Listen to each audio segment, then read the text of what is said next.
இந்த வேளையிலும் எங்கு பார்த்தாலும் ஒரு பிரச்சனைகள், ஒரு போராட்டங்கள், ஒரு உபத்திரவங்கள், பாடுகள் சூழ்ந்து கொண்டிருக்கிறது.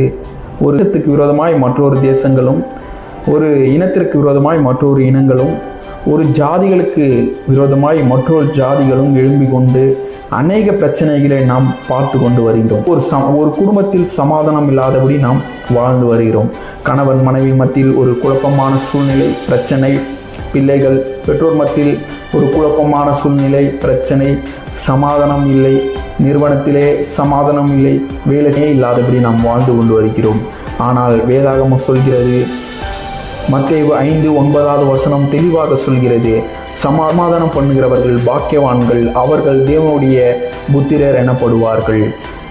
எவன் ஒருவன் சமாதானம் பண்ணுகிறானோ அவன்தான் பாக்கியவான். எவன் ஒருவன் சமாதானத்தை நோக்கி போகிறானோ அவன்தான் பாக்கியவான்.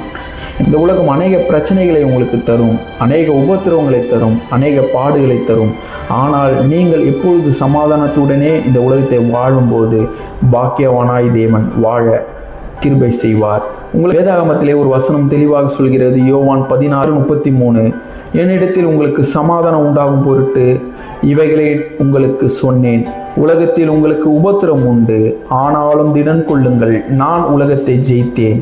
உலகத்தில் உங்களுக்கு உபத்திரம் உண்டு, நீங்கள் திடன் கொள்ளுங்கள், தேவன் உலகத்தையே ஜெயித்தார்.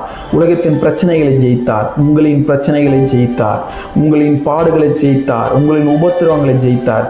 நீங்கள் திடன் கொள்ளுங்கள். இந்த தேவன் உங்களுக்கு ஜெயத்தை தருகிற தேவனாக இருக்கிறார். உங்கள் வாழ்க்கையில் என்ன பிரச்சனை இருந்தாலும் தேவனை நீங்கள் நோக்கி பார்க்கும்போது அவ்விதமான ஜெயத்தை தருகிற தேவனாக இருக்கிறார். 2000 வருடத்துக்கு முன்பாக உங்களுக்காகவும் எனக்காகவும் அடிக்கப்பட்டார், உங்கள் பாடுகளுக்காகவும் அடிக்கப்பட்டார். இன்று நாம் அவ்விதமான ஜெயத்தோடு தேவன் எனக்கு வரும் எல்லா காரியங்களும், எனக்கு வரும் எல்லா உபத்திரவங்களும், எனக்கு வரும் எல்லா பாடுகளையும் தேவன் பார்த்து கொள்வார் என்ற ஒரு விசுவாசத்துடனே இந்த வாழ்க்கையை வாழும்போது, தேவனை பற்றி கொண்டு இந்த உலகத்தை சமாதானத்துடன் நீங்கள் வாழும்போது சமாதானம் பண்ணுகிறவன் பாக்கியவானாய் நீங்கள் திகழ்வீர்கள். சந்தோஷத்தை தர வல்லவராக இருக்கிறார். நீங்கள் செய்கிற எல்லா காரியங்களும் ஜெயத்தை தர வல்லவராக இருக்கிறார். கர்த்தர் தாமே உங்களை உங்கள் குடும்பத்தை ஆசீர்வதித்து வராக.